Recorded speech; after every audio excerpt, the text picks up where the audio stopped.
As an investor, there's always ways to improve your portfolio, and one great way I've learned to pick new stocks is to look at what the most successful investors are buying and holding in their long-term portfolios. For example, one of the greatest investors in my opinion, Warren Buffett, was in on Kroger. I did my research and bought it. Today I'm already up 25%. But enough about me. If you didn't know, stocks are publicly accessible, so we can see what our favorite investors and even celebrities are buying and selling. So in this series, we go over celebrity stock portfolios, review it, and give my overall feedback on it. Hey, good morning, Kanye. Shut the fuck up. In today's case, we'll be going over Bill Gates' portfolio, his holdings, sells, buys, dividend income, and critique his portfolio in general. I upload every Friday at 3 o'clock Eastern Time, so if you like this type of content, make sure to smash the like button, subscribe, and turn on post notifications. No, I like money. Before we start, I think it's important to note we will be going over the Bill and Melinda Gates Fund portfolio. To start off, I think it's important that this video is made in August of 2021, so if you're watching in the future, this could definitely be different. But this portfolio has 15 different positions and a little portfolio value of $23.865 billion. The first stock on this list is Berkshire Hathaway Class B, and it makes up 50.87% of his portfolio. Now, if you don't know what Berkshire Hathaway is, you're probably flipping out right now that a position of his makes up half of his portfolio. But this is fine because Berkshire basically holds a bunch of companies all in one basket that Warren Buffett and Charlie Munger handpick, they can sell, they manage the portfolio for you and manage your money basically. Recently, he's added a lot of Berkshire Hathaway and currently owns 43.68 million shares. This comes in at a portfolio value of $12.14 billion. Second largest holding is going to be Waste Management, stock ticker WM. I think it's also important to notice that I do hold Berkshire and Waste Management in my portfolio. I like Waste Management and I'm fine with it being this percentage of his portfolio weight.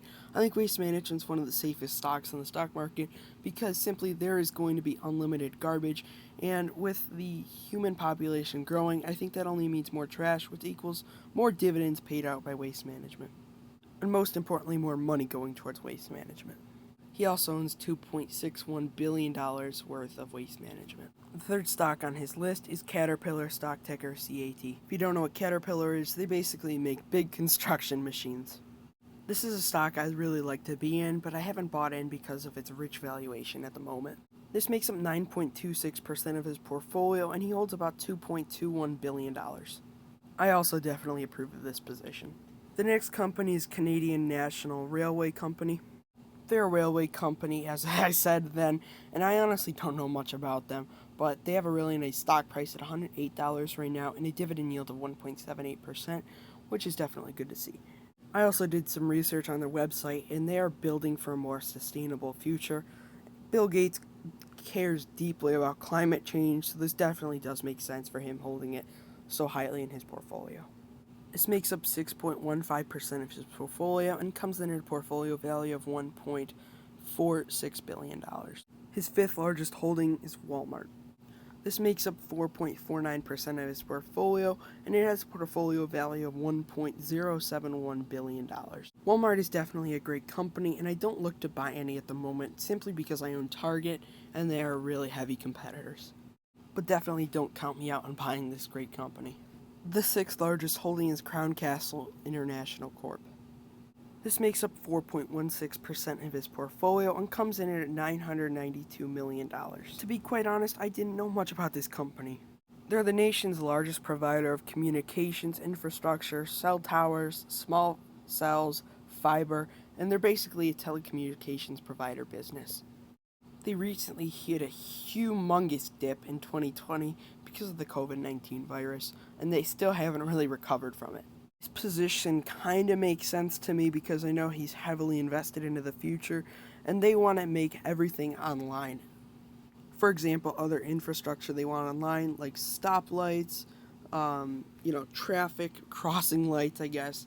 Personally, I don't own and I don't look to buy any.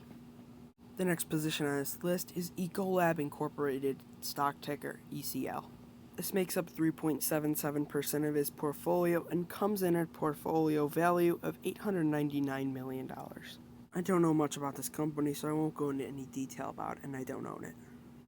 The next stock is a stock that I love and that I own, which is UPS. UPS is a shipping company, and this makes up 2.44% of his portfolio and has a portfolio value of $582 million. FedEx right now is a position that I'll love to add to in the future, but it's really pricey right now. Next company on this list is Schrödinger Inc., and I could have totally said that wrong. This makes up 2.21% of his portfolio and comes in a portfolio value of $527.88 million. Next company on this list is FedEx, which makes up 1.87% of his portfolio and a net value of $445 million. This is another good company and I definitely approve. Next, he owns Coca-Cola FEMSA, which is basically Mexican Coke after I did some research. I like this position, but I don't get why he wouldn't just invest in the regular Coke stock. And then he owns Grupo Televisa S.A., Copeng Incorporated, and he owns Google Class C and Google as his final two positions. Now let's go over his sector analysis. To start off, his biggest sector is financials, which is because of Berkshire Hathaway, at 50.87%.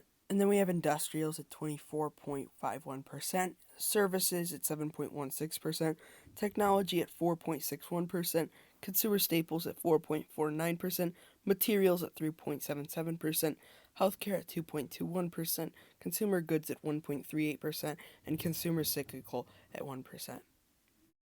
Now let's look at his recent sells as of Q1 of 2021. That he sold completely out of positions like Lila, Lilac, Twitter, Amazon, and Apple. I really don't get this because they're all really high quality companies that he should be really holding for the rest of his life. And then he's reduced good positions like FedEx, UPS, Walmart, Berkshire Hathaway even, and Caterpillar. But these kind of make sense again because he is 65 years old and it's not like he's investing long term anymore. So maybe he's just, he speculates this market is high. He can make some profit off of this and he sells and he'll buy back into the positions later when they go down. That's really the only explanation that I thought of personally, but let me know what you guys think in the comments section. Like, in my opinion, there's no reason to completely exit out of long-term or really good high-quality positions like Apple and Amazon. So here's my conclusion of his portfolio. He's clearly invested in his moral beliefs, which is like heavily involved with like climate change, clean energy, and that's all good. All right. Which that could work for you as well. As Shaq said, invest in what you think can change the world. He also clearly thinks that the market is richly valued right now, which makes sense. That's probably why he's selling out of all those positions. I also noticed he is really heavily invested into the future of the United States and infrastructure as general. Again, me personally, I don't like the constant selling of his really high-quality companies like Amazon and Apple, but again, that's his situation and it's different from mine. Again, I upload every Friday at 3 o'clock Eastern, so make sure you subscribe if you did enjoy the video and smash the like button for the YouTube algorithm. I'm Ryan. Again, have a good one.